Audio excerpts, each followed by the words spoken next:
Salam sejahtera dan salam Sarawak sayang. Buletin Nukas edisi malam 4 Jun 2021 bersama saya Janet Bennett. Tumpuan berita, Kerajaan Sarawak sentiasa memberikan komitmen dan prihatin dengan nasib rakyat yang terkesan akibat penularan wabak pandemik COVID-19. Sehubungan itu, Ketua Menteri Datuk Patinggi Dr. Abang Abdul Rahman Zohari Tun Datuk Abang Openg telah membuat keputusan sebulat suara dengan Majlis Mesyuarat Kerajaan Negeri MMKN Sarawak untuk menyumbang 2 bulan gaji ahli MMKN dan elawan ahli Dewan Undangan Negeri Adun Gabungan Parti Sarawak GPS termasuk setiausaha politik khusus kepada tabung bencana Sarawak. Jumlah sumbangan dijangka berjumlah RM3 juta yang akan dibuat melalui potongan gaji bulanan mulai Jun 2021 mengikut kadar seperti berikut.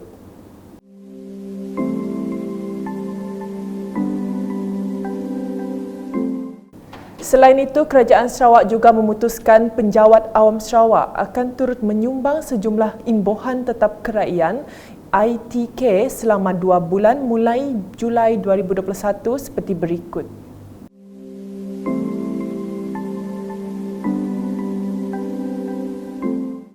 Kadar sumbangan yang melibatkan hampir 7,000 penjawat awam termasuk pihak berkuasa tempatan dan badan berkanun negeri itu dijangka berjumlah RM300,000.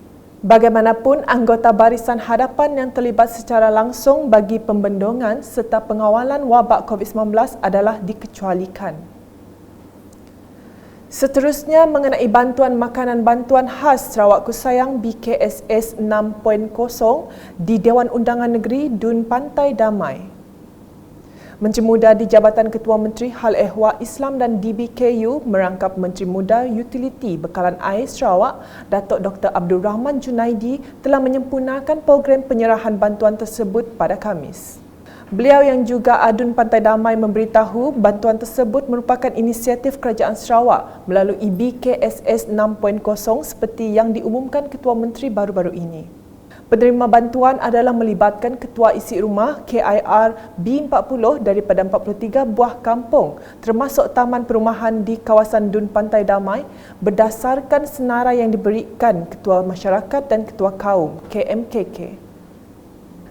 Berita berikutnya, kira-kira 2,200 penduduk dari 443 keluarga di Kampung Empila telah diarahkan menjalani Perintah Kawalan Pergerakan Diperketatkan PKPD berkuat kuasa 4 Jun hingga 17 Jun 2021. Ahli Parlimen Kota Semarahan, Rubiah Wang ketika dihubungi berkata, beliau bimbang dan sedih terhadap peningkatan kes di daerah Semarahan kerana pelaksanaan PKPD di Kampung Empila merupakan yang keempat dilaksanakan di daerah berkenaan dalam tempoh 14 hari setelah Kampung Tanjung Budong, Kampung Sindang dan Kampung Setakan Melayu. Justru beliau berharap dengan pelaksanaan PKPD itu, ia akan dapat mengurangkan risiko jangkitan dan penularan wabak COVID-19 di kawasan berkenaan. Sehubungan itu, beliau telah memohon setiap KMKK memainkan peranan dengan memastikan garis panduan prosedur operasi standard SOP dipatuhi serta sentiasa memaklumkan penduduk di kawasan masing-masing untuk terus berdisiplin. Sementara itu, penduduk Kampung Empila juga dikehendaki menjalani pengesanan kes secara aktif SCD pada Sabtu, 5 Jun 2021 yang akan dijalankan di pekarangan masjid kampung tersebut bermula pukul 9 pagi hingga 7 malam. Dalam pada itu, Jabatan Penerangan Japan Daerah Semarahan telah melaksanakan hebahan info on wheel bagi memaklumkan pelaksanaan PKPD kepada penduduk kampung tersebut pada Khamis. Unit Bergerak Japan Daerah Semarahan melaksanakan hebahan tersebut dengan memaklumkan semua penduduk termasuk yang telah diarahkan kuarantin yang dikehendaki berada di rumah masing-masing dan tidak dibenarkan keluar bagi membendung penularan wabak COVID-19. Sekiranya gagal mematuhi arahan, kompaun akan dikenakan di bawah Akta Pencegahan dan Pengawalan Penyakit Berjangkit 1988 Akta 342 dengan nilai kompaun RM5,000.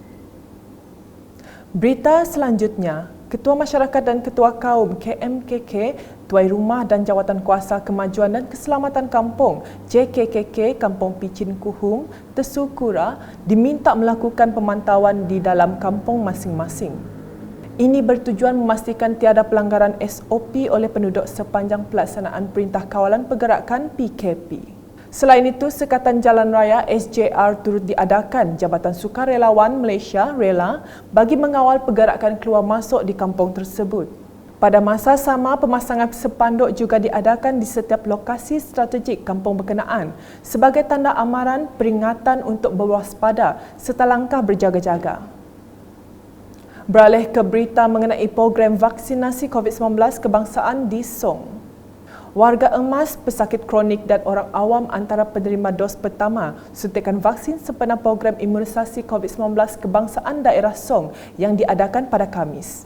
Sebanyak 145 dos vaksin jenis Sinovac dibekalkan kepada penerima dalam program yang berjalan lancar di Pusat Pemberian Vaksin PPV Rumah Rehat Kerajaan Daerah Song.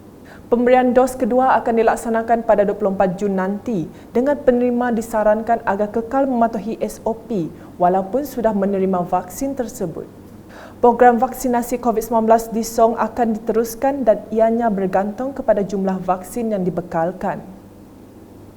Di Matu pula, seramai 200 orang penerima yang terdiri daripada KMKK daerah Matu, warga emas dan orang awam telah hadir untuk mendapatkan dos pertama vaksin COVID-19 di Dewan Suara Matu pada Jumaat. Program tersebut telah berjalan dengan lancar dan tamat sekitar jam 12.30 tengah hari. Penerima vaksin menzahirkan rasa syukur dan bersedia untuk mendapatkan suntikan vaksin untuk dos kedua yang akan datang. Sekian edisi malam bersama saya Janet dan kru penerbitan. Berita lebih lanjut boleh didapati di semua platform media sosial UKAS termasuk portal ukas.sarawak.gov.my dan pastikan anda subscribe ke channel di YouTube. Salam UKAS.